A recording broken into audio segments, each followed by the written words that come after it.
Hello guys, welcome to my YouTube channel. আজকের ভিডিওতে আপনাদেরকে দেখাবো আপনারা এসবিআই এর KYC updation form individual form কিভাবে ফিল আপ করবেন। তো চলুন বন্ধুরা, আজকে আপনাদেরকে দেখিয়ে দিচ্ছি আপনারা SBI KYC updation form individual কিভাবে ফিল আপ করবেন। তো বন্ধুরা, এখানে দেখতেই পাচ্ছেন প্রথমে লেখাই আছে ডেট। সিম্পলি আপনি যে ডেটে জমা করবেন সেই ডেটটা এখানে লিখে দেবেন। তারপরে দেখুন লেখা আছে ব্রাঞ্চ নেম, আপনার যেই ব্রাঞ্চের অ্যাকাউন্ট সেই ব্রাঞ্চের নেমটা এখানে লিখে দেবেন। ব্রাঞ্চ কোড, সিম্পলি আপনি আপনার ব্রাঞ্চের কোডটা এখানে লিখে দেবেন। এই দুটো আপনি আপনার পাসবুকে পেয়ে যাবেন। দেখুন তারপর লেখা আছে কাস্টমার আইডি। এই কাস্টমার আইডি যদি আপনার জানা থাকে তাহলে লিখবেন, না জানা থাকলে এটা ফাঁকা রেখে দেবেন। তারপরে অ্যাকাউন্ট নাম্বার, এটা আপনি আপনার পাসবুকে পেয়ে যাবেন। আর এখানে লেখা আছে ই কেওয়াইসি নম্বর, এই কেওয়াইসি নম্বরটা আপনি ফাঁকা রেখে দেবেন। তারপরে গাইস এখানে দেখতে পাচ্ছেন লেখা আছে পার্সোনাল ডিটেলস। পার্সোনাল ডিটেলসে লেখা আছে দেখুন এক্সিস্টিং কাস্টমার আইডি, যেহেতু এটা স্টার মার্ক দেওয়া নেই সেহেতু এটা ফাঁকা রেখে দেবেন। তারপরে দেখুন লেখা আছে নেম, এরকম নামটা লিখবেন, এখানে ফার্স্ট নেমটা লিখবেন, মিডিল নেমের জন্য জায়গাটা ফাঁকা রেখে দেবেন। আর যদি মিডিল নেম থেকে থাকে তাহলে মিডিল নেমটা লিখবেন। আমার যেহেতু মিডিল নেম নেই সেহেতু মিডিল নেমের জায়গাটা ফাঁকা রেখে লাস্ট নেমটা এখানে লিখে দিয়েছি। তারপর দেখুন লেখা আছে মেডেন নেম। মেডেন নেম মানে কোনো মহিলা যদি এটা আবেদন করে থাকে তার বিয়ের আগে কি নাম ছিল সেই নামটা এখানে লিখবেন।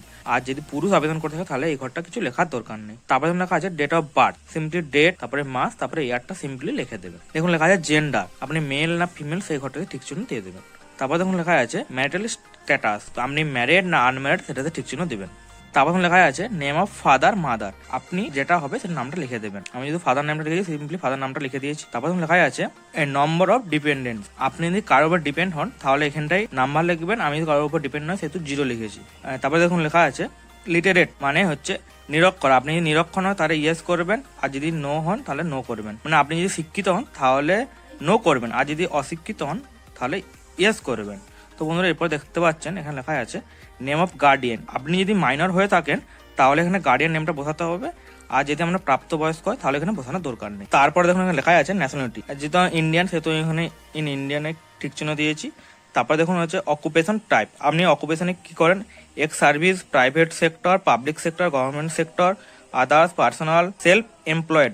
আমি সিম্পলি সেলফ এমপ্লয়েডের ঠিক চিহ্ন দিয়েছি। আপনাদের যেটা হবে সেটা ঠিক চিহ্ন দেবেন, না হাউস ওয়াইফ না স্টুডেন্ট, যেটা হবে সেটা ঠিক চিহ্ন দেবেন। তারপর যখন লেখা আছে মান্থলি ইনকাম, আপনার যেটা মান্থলি ইনকাম হবে সেটা লিখে দেবেন। তারপর যখন লেখা আছে সোর্স অফ ইনকাম, আপনার যে ইনকামটা হচ্ছে সেটার সোর্স কি সেটা এখানে ঠিক চিহ্ন দিতে হবে। স্যালারি না বিজনেস ইনকাম না এগ্রিকালচার ইনভেস্টমেন্ট ইনকাম না পেনশন না আদার, যেটা হবে সেটা ঠিক চিহ্ন দিয়ে দেবেন। তারপর যখন লেখা আছে রিলিজন, রিলিজনে আপনি হিন্দু, মুসলিম, খ্রিস্টান, শিখ না আদার সেটা ঠিক চিহ্ন দিতে হবে। আমরা যেটা হবে সেটা ঠিক চিহ্ন দিয়ে দেবেন। তারপর যখন লেখা আছে ক্যাটাগরি, আপনি যেই category general, OBC, SC, ST যেটা হবেন সেটা ঠিক চিহ্ন দেবেন। তারপর যখন লেখা আছে পার্সন উইথ ডিসেবিলিটি, মানে আপনার যদি কোনো ডিসেবিলিটি থেকে থাকে, মানে হ্যান্ডিক্যাপ হয়ে থাকেন তাহলে ইয়েস করবেন, আর যদি হ্যান্ডিক্যাপ না হয়ে থাকেন তাহলে নোতে ঠিক চিহ্ন দেবেন। তারপরে দেখুন এখানে লেখা আছে এডুকেশনাল কোয়ালিফিকেশন বিলো এসএসসি, মানে আপনি মাধ্যমিকে যদি নিচে পড়েন তাহলে এটা ঠিক চিহ্ন দেবেন। তারপর যদি এসএসসি হয় মাধ্যমিক হয় তাহলে এটাতে ঠিক চিহ্ন দেবেন। তারপর যদি এইচএসসি আপনার যদি উচ্চ মাধ্যমিক পর্যন্ত হয় তারপরে এখানে ঠিক চিহ্ন দেবেন। যদি গ্র্যাজুয়েট হয় গ্র্যাজুয়েট ঠিক চিহ্ন দেবেন, যেটা হবে সেটাতে ঠিক চিহ্ন দিয়ে দেবেন। তারপর লেখা আছে অর্গানাইজেশন নেম, আমার যদি কোনো অর্গানাইজেশন থেকে থাকেন তাহলে নামটা লিখবেন। তারপর দেখুন লেখা আছে এখানটায় please tick the application box political exposed person, আপনি যদি কোনো পলিটিক্যাল কোনো হয়ে থাকেন তাহলে ঠিক চিহ্ন দেবেন। Related to politics expose person, যুক্ত থাকেন পার্টিগততে তাহলে এখানে ঠিক চিহ্ন দেবেন, কিন্তু আমি কোনো যুক্ত নেই সেহেতু নোতে ঠিক চিহ্ন দিয়েছি। তারপর দেখুন এখানে লেখা আছে যে iOS এ ইন্ডিয়ান যে ইনার কোডটা সেটা লিখতে হবে। আমি প্লিজ সিম্পলি এখানে 91 লিখে দিয়েছি। আর দেখুন লেখা আছে প্লেস অফ বার্থ, না আপনি যেখানে জন্মগ্রহণ করেছেন সেখানে নামটা এখানে লিখতে হবে। আমি সিম্পলি এখানে লিখে দিয়েছি। তারপর এখানে লেখা আছে সিটিজেন, আপনি কোন সিটিজেন সেখানে সিম্পলি নামটা লিখে দেবেন। তারপর এখন লেখা আছে country of tax resident of India only, not in any others country or territory outside India. আপনি যদি ইন্ডিয়াতে জন্মগ্রহণ করেন এবং ইন্ডিয়াতে ট্যাক্স পেমেন্ট করেন তাহলে ইয়েস করবেন। আর আপনি যদি ইন্ডিয়ার হয়ে মানে ইন্ডিয়ার বাইরে জন্মগ্রহণ করে থাকেন তাহলে আপনাকে এখানে নোয়ে ঠিক চিহ্ন দিতে হবে। তারপর দেখুন লেখা আছে প্যান নাম্বারটা এখানে লিখতে হবে। প্যান নাম্বারটা সিম্পলি এখানে লিখে দেবেন। তারপর দেখুন লেখা আছে if pen is not submitted form 60, মানে আপনি যদি প্যান কার্ড না দিয়ে থাকে বা প্যান কার্ড না থেকে থাকে তাহলে আপনাকে ফর্ম 60টা ফিল আপ করতে হবে। তারপরে দেখুন এখানে লেখা আছে 2 নম্বরে কন্ট্যাক্ট ডিটেলস, আপনার ব্যাংকে যে ফোন নাম্বারটা দেবে সেই ফোন নাম্বারটা এখানে লিখতে হবে। সিম্পলি যে ফোন নাম্বারটা হবে +91 দিয়ে ফোন নাম্বার লিখে দেবেন।